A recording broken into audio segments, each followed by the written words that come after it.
నమస్తే, welcome to our channel.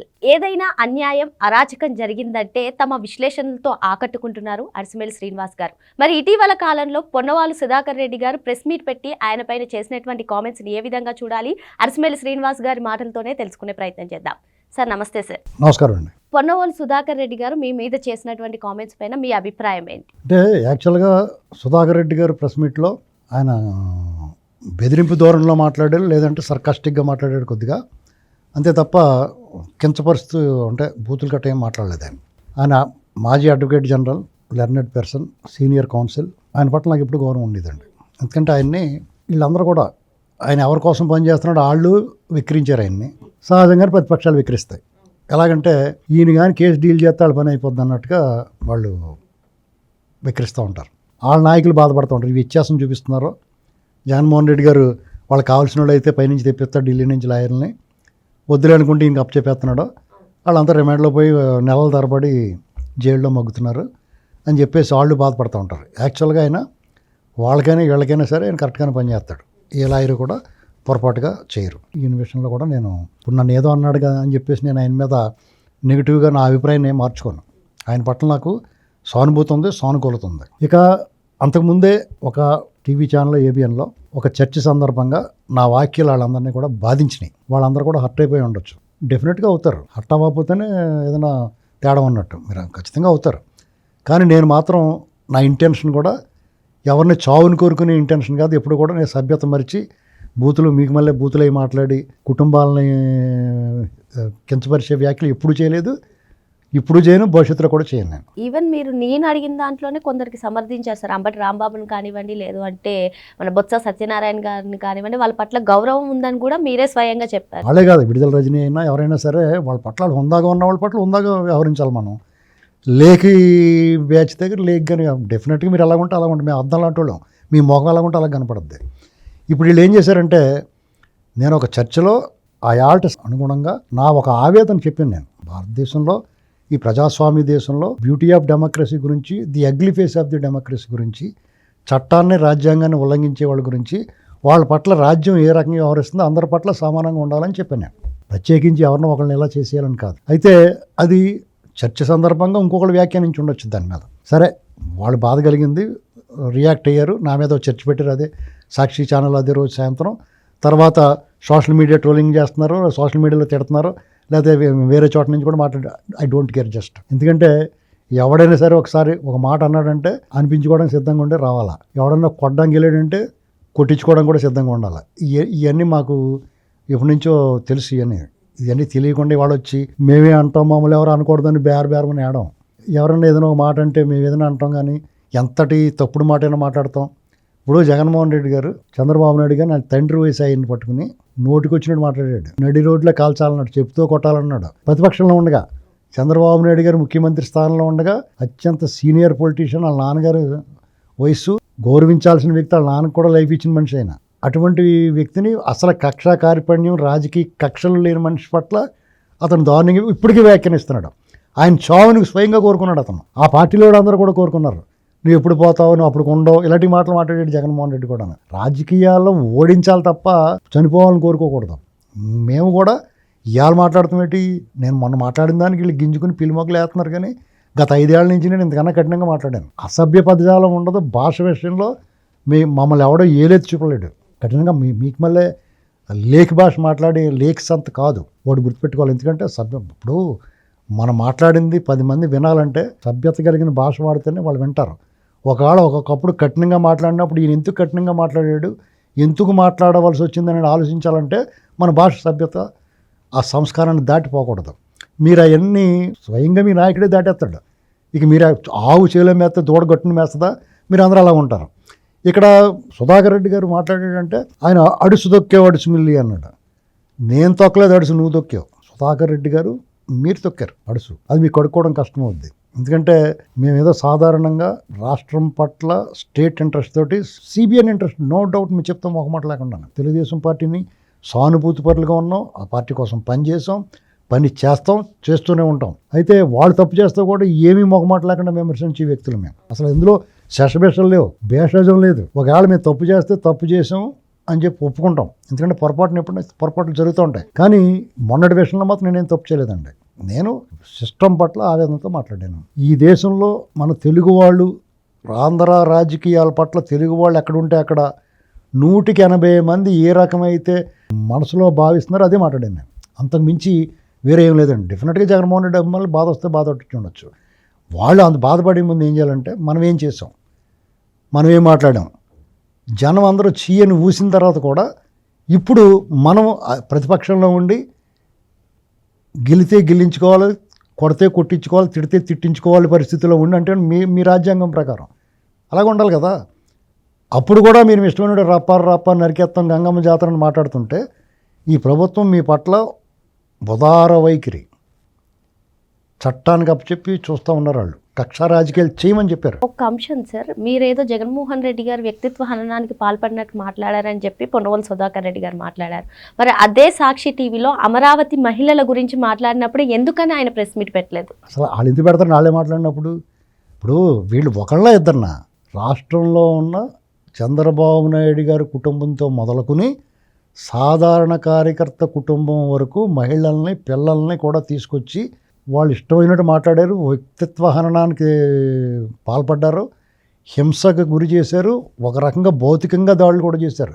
వాళ్ళు మంత్రి, ఎమ్మెల్యే, నాయకుడా, సాధారణ పౌరుడా అనేటువంటిది విచక్షణ, వివరం, వివేకం లేకుండా వాళ్ళందరూ వాళ్ళ మీద దాడులు చేశారు.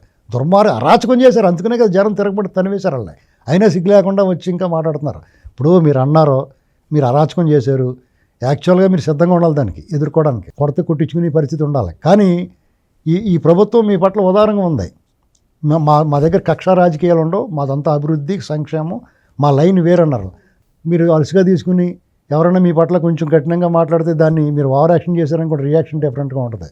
మీకు ఒకటి చాలా సింపుల్గా చెప్తున్నాను, సూది కోసం సోదికి వెళ్తే అక్రమ సంబంధాలు బయటపడ్డాయి, అలాగ ఉంటుంది మీ పరిస్థితి. ఇప్పుడు ఈ విషయంలో మీరు మరీ ఓవర్ చేస్తే ఎవడో ఏమీ మీరు చెప్పిన దాన్ని భయపడిపోయి పారిపోయి అయ్యి బాబోయ్ మాకు ఎలాగా టార్గెట్ చేస్తే టార్గెట్ చేయించుకోవడానికి ఏం సిద్ధంగా ఉండరు. మీరు ఒకటంటే 100 అంటాం డెఫినెట్గానే. మాకు చేతనం, మా బూతులు రావు మాకు ఏమని, కానీ దానికి మాకు సభ్యత అడ్డు వస్తుంది. ఎందుకంటే మాది కుటుంబాలు, లెర్నెడ్ పీపుల్, పెద్ద మనుషులు, ఎలైట్ పీపుల్ చూస్తారు. మీదంతా అదొక టైపు. మీ బ్యాచ్ మీకు ఉంటారు. మీరు గెలిచినా ఓడినా మీ జనం మీకు ఉంటారు, మాట్లాడుకుంటారు, మీరు వింటారు, ఆనందిస్తారు. మేము వచ్చిన తర్వాత ఏం చూస్తారు, బొచ్చు ఏం చూస్తారండి వీళ్ళు చూసేది ఏముంటుంది? అసలు మీకు మళ్ళీ అవకాశం ఉంటుందా? అందుకనే మీరు యాక్చువల్గా ముసుగు కూర్చోవాలి, ఎక్కువ ఓవర్ యాక్షన్ చేయకుండా. ఎందుకంటే మీ ఓడి జైలుకి పోతాడు రేపో మాపో. మీ వెనకాల పోనీ అతను పోతే, ఇప్పుడు సాధారణంగా క్రికెట్ టీం ఉంటుంది, అజరుద్దీన్ గారు అవుట్ అయిపోతే తెండూల్కర్ ఉన్నాడు, తెండూల్కర్ అవుట్ అయిపోతే ఇంకోటి ఉన్నాడు, శ్రీకాంత్ గారు అవుట్ అయిపోతే ఇంకొక ఆయన ఉన్నాడు అని అనుకునేవాళ్ళం. జగన్మోహన్ రెడ్డి గారు ఒకటే కాదు, ఆయనతో పాటు 10 మంది వెళ్ళిపోతారు లోపలికి. ఇంకెవరుంటారు మీకు ఆడేవాళ్ళు? మీరు ఎవరిని చూసుకుని మీరు ఈ ధైర్యం మాట్లాడుతూ ఉన్నారు? అంటే మేము ఎవరు మీ మీద చేయలేమా? ఇప్పుడు మీరు మీ మీద లీగల్ డెఫినెట్గా మేము దాన్ని ఆహ్వానిస్తున్నాం. ఎప్పుడైతే మీరు దానికి పాల్పడ్డారో, జగన్మోహన్ రెడ్డి గారు నడి రోడ్లో కాల్చి చంపాలన్న దగ్గర నుంచి మొదలెట్టి మీరు ప్రభుత్వ లాయర్గా ఉండి ఢిల్లీలో చంద్రబాబు నాయుడు గారి మీద ప్రెస్ మీట్లు పెట్టి కించపరిచే వ్యాఖ్యలు చేసిన వరకు మీ నాయకులందరూ నోటట్టం, గుంటూరు అవతలు నరికేస్తాం, గుంటూరు అవతలు లాక్కొచ్చి కొడతాం మొదలుపెట్టి రోజా గారితో సహా మాట్లాడినవన్నీ కూడా ఇదిలో గీడ్చుకొస్తాం. మీరు ఎక్కడెక్కడి నుంచో మాట్లాడుతున్నాం అనుకుంటే మాకు చేత కాదు అనుకుంటున్నారా? ఎక్కడికైనా వస్తాం, గుర్తుపెట్టుకోవాలా. ఇది ఎప్పుడైనా సరే విమర్శగా ఉండాలి. డెఫినెట్గా విమర్శించండి. నా విమర్శ మీరు కౌంటర్ ఇచ్చారు, నేను డెఫినెట్గా కౌంటర్ చేస్తున్నాను. ఇప్పుడు కలత తీర్పే మళ్ళీ చేసుకోండి. కానీ అసభ్య పదజాలానికి వార్నింగ్లు ఇస్తే మీరు వార్నింగ్లు ఇచ్చి స్టేజ్లో లేరది గుర్తుపెట్టుకోవాలా. మీరు మామూలుగా మీరు ఎలా చేస్తే తప్పు అని ఇలా రిక్వెస్ట్గా మాట్లాడుకోవాలా. మీరు వార్నింగ్లు ఇచ్చే సీన్ గట్ట మీకేం లేదు. రప్పలంతా కూడా మీకు మీ ఓడి ఎదురుకుండా సీఎం అనేటువంటిది అతను ఏదో ఆనందపరుస్తానికి చెప్తున్నాడు. సరే అది కూడా వైద్యం లాంటిదే అనుకున్నాం మేము. ఇప్పుడు సాధారణంగా కొంతమంది వైద్యం, రకరకాల వైద్యాలు ఉంటాయి. ఇప్పుడు కింగ్ సినిమాలో కళా వైద్యం ఉంటుంది, అలాగే అతను కూడా ఈ జై నువ్వే సీఎం అనేటువంటిది ఆ మాటలతో ఏమో వైద్యం చేయించుకుంటున్నాడేమో అనుకున్నాం. లేకపోతే కోర్టుకు వెళ్తే రప్ప ఇది కూడా మేము ఇంక్లూడ్ చేస్తాం. 1,00,000 పిటిషన్లు పెడతాం సుప్రీంకోర్టుకి ఇతను బెయిల్ రద్దు చేయమని. ఇతను వైలేషన్స్ అన్నీ తీసుకొస్తాం. అప్పుడు ఏం చేస్తారు? మాకు చేత కదా పిటిషన్లు పెడతాం, మీరే ఉద్ధరించేద్దాం అనుకుంటున్నారా? గుర్తుపెట్టుకుని వ్యవహరించాలి. ఒళ్ళు దగ్గర పెట్టుకుని మాట్లాడాలి ఎవరన్నా మాట్లాడేవాడు. అచ్చేస్తాం ఇచ్చేస్తాం ఇంట్లో వాళ్ళని తిడతామంటే మీ నోరే చెడిపోద్ది, ఎప్పటికప్పుడు దొరుకుతారు. ఎక్కడ పోతారో ఒక్కసారి కొన్నేరు చేస్తే ఎక్కడ ఉంటారు మీరంతా? అవన్నీ ఇగ్నోర్ చేస్తాం, డోంట్ కేర్ అన్నట్టు వదిలేస్తాం. Just don't care. అది గుర్తుపెట్టుకుని వ్యవహరించాలి ఎవడైనా సరే. ఏదో ఒక మాట అనేసాం అనుకుంటున్నారేమో, నేను దానికి సిద్ధంగా ఉంటా. నేను అన్నాను కాబట్టి అంటే అంటారులే, అనుకుంటే అనుకుంటాను నేను. నాకు సెగాకు వచ్చినప్పుడు మాత్రం పట్టు పట్టాలంటే పట్టేస్తాం. ఏముంది, మాకు చాలా ఈజీ. ఎక్కడ ఎవడున్నాడో చెప్పి ఎత్తుక్కొచ్చి ఏరి తీసుకొచ్చేస్తాం. ఇళ్ళకొచ్చి కూర్చుండిపోతాం. గుర్తుపెట్టుకోవాలి ఏదైనా చేస్తే. తమాషాగా ఉందా మీరు? బూతులేటరా మాట్లాడేది. సత్తా ఉండి దమ్ము ఉంటే సబ్జెక్ట్ మాట్లాడండి. మీరేం మాట్లాడారో మేమేం మాట్లాడామో, మీరు మాట్లాడిన దానికి మేము మాట్లాడిన దానికి వ్యత్యాసం చూసుకుని మూసి కూర్చోవాలి మీరు. అంతేగాని ఏదో మేము మాట్లాడేస్తాం, ఛానల్ ఉంది కదా, ఎవడు మాట్లాడి వచ్చేస్తున్నారు తెయ్యమంటాను. అసలు అక్కడ ఏం జరిగింది వినుంటారు ఒకడు కూడా. వాళ్ళు జరిగిన చర్చ వీడియోలు ఉంటే చూసుకోండి కావాలితే. మీరు వింటే నన్ను అసలు అనరు. మీరు ఏమీ ముందు ఆ పాయింట్ తెలియకుండా మీరు వస్తున్నారు. ఎవడో చెప్పాడు మాట్లాడండి ఇలాగే, ఎవడో రాసాడు జగన్మోహన్ ఎన్కౌంటర్ చేయమన్నాడు అడిసిమి శ్రీనివాసరావు అని. మీ మోడస్ ఆపరండి అదే. ఏదో ఒక అబోధ కల్పన అబద్ధాన్ని ఎవడో ఒకటి రాస్తాడు, 10 మంది కూడా చూడరు దాన్ని. దాని మీద యూట్యూబ్లో మాట్లాడతారు, తర్వాత దాన్ని చర్చ పెడతారు, తర్వాత దాన్ని ప్రచారం చేస్తారు. ఇది మీకు అలవాటైన విద్య. అప్పుడు ఆ తెలుగుదేశం పార్టీ వాళ్ళు అందరూ కూడా ఎందుకు లేని నెగ్లెక్ట్ చేశారు. గతంలో మీ జగన్మోహన్ రెడ్డి వ్యాఖ్యానించినట్టు కూడా వాళ్ళు కేరే ఫుట్ అన్నట్టు వదిలేశారు. మేము వదలం అలాగా. ఎందుకు వదలాలి? మీరు ఒకటి అంటే 100 అంటాం. సుధాకర్ రెడ్డి గారు స్టిల్ ఇప్పటికీ చెప్తున్నాను, ఆయన మీద నాకు చాలా గౌరవం ఉంది. ఎందుకంటే ఆయన బాధితుడు. ఒక రకంగా చెప్పాలంటే ఆయన బలి చేస్తున్నారు. ఇప్పుడు ఆయన ఏజీ స్థాయిలో పదవి ఇచ్చాడు కాబట్టి ఆయన లాయల్టీగా పనిచేయాలి. మీలాగా మేము బానిసలం కాదు, గుర్తుపెట్టుకోవాలి. మాకేమీ ఒక భావజాలంతో ఉంటాం. అన్యాయం అరాచకం జరిగితే వ్యతిరేకిస్తాం ఖచ్చితంగా. వీళ్ళైనా ఎవరైనా నిర్మోహమాటంగా నిలబడతాం, అవసరమైతే కలబడతాం. అంతేగాని బానిస బతుకులు, బానిసలు స్వర్గం అనుకోం. ఎవరో ఏదో ఉన్నారని చెప్పేసి మీరంతా మీరు చేస్తున్న పని, మీరున్న ఆ లోకమంతా బానిసల స్వర్గం అనుకుంటున్నారేమో. డెఫినెట్గా దానికి మేము వ్యతిరేకంగా ఉంటాం. మీ పట్ల కూడా జాలి ఉంది నాకు. మీరు మాటలు చూస్తే మీ ఇంకా మీ భవిష్యత్తును తలుచుకుంటే జాలేస్తూ ఉంది. రేపు అతను జైల్లో పోతాడో, అతను వెనకాల మొత్తం అందరూ పోతారు లోపలికి. ఆ సూచనలు కనుక తుఫాను వచ్చే ముందు వాతావరణం మారుద్ది. తెలియట్లేదా మీకు? ఇంకానే మద్యం ముడుపులు కేసు, కల్తీ మద్యం కేసు, పరకామణి కేసు, బాబాయ్ మర్డర్ కేసు, కల్తీ లడ్డు కేసు, ఇవన్నీ కాకుండా పాత ఎంత నెత్తిమే పెట్టుకుని ఉన్నాడో ఎన్నాటిలో మీకు ఏదో ఉపశమనం ఉందనుకుంటున్నారేమో. మొత్తం ఎన్నాళ్ళు కడతారు, బయటికి రాడు అతను. ఇందులో ఏ కేసులో అతను లోపలికి వెళ్ళినా మొత్తం బయట డిఫాల్ట్ మొత్తం పోతాయి. పోనీ మిగతా వాళ్ళు ఎవరైనా ఉంటారనుకుంటే వాళ్ళు పోతారు. పెద్దిరెడ్డి ఉన్నాడు, పెద్దిరెడ్డి వెళ్ళిపోతాడు. ఆల్రెడీ మిథునరెడ్డి అందులో ఉన్నాడు. ఇంకెవరున్నారు? చెవిరెడ్డి భాస్కర్ రెడ్డి బయటకు వచ్చి ప్రసక్తే ఉండదు. ఆస్తులు కూడా అటాచ్ చేస్తాను, ఈయన ఆస్తులు కూడా అటాచ్ చేస్తారు ఉన్నకాడికి. మీకు రేపటి నుంచి ఆ పేటీఎం కూడా పడదు. ఉన్న వాళ్ళని దూరం చేసుకోకూడదు. ఏదైనా అంటే మీ భవిష్యత్తు చూసుకోండి. అంతేగాని ఎవడో చెప్పాడని మాట్లాడడం, దానివల్ల మాట్లాడుకోండి, వీ డోంట్ కేర్. కానీ అది మీరందరూ పిల్లలు, వయసు అది ఇది అని మాట్లాడుతూ ఉన్నారు. ఏం పిక్తారు ఎవడన్నా? మాకు ఉట్టికి 3 సైకిల్ దిగున్నా ఒకటి ఉంటేటి పోతేటి, దేనికైనా తెగించున్న వాళ్ళు మేము. జగన్మోహన్ రెడ్డి లాంటి అరాచకవాది మీద ఇవాళ మాట్లాడతాం ఏంటి? 5 ఏళ్ళ నుంచి మాట్లాడుతున్నాను నేను. ఒక రకంగా చెప్పాలంటే మొన్న మీరు గింజుకుని ఆహాకారాలు ఆర్తనాదాలు చేస్తున్న వ్యాఖ్యల కంటే కఠినమైన వ్యాఖ్యలు చేశాను నేను. అసలు మీరు ఉంటే అయాలే గింజుకోవాలి. మీరేంటంటే ఏం ఊసిపోకప్పుడు ఎవడో ఒకటి మీద పడాలన్నట్టుగా మాట్లాడుతున్నారు.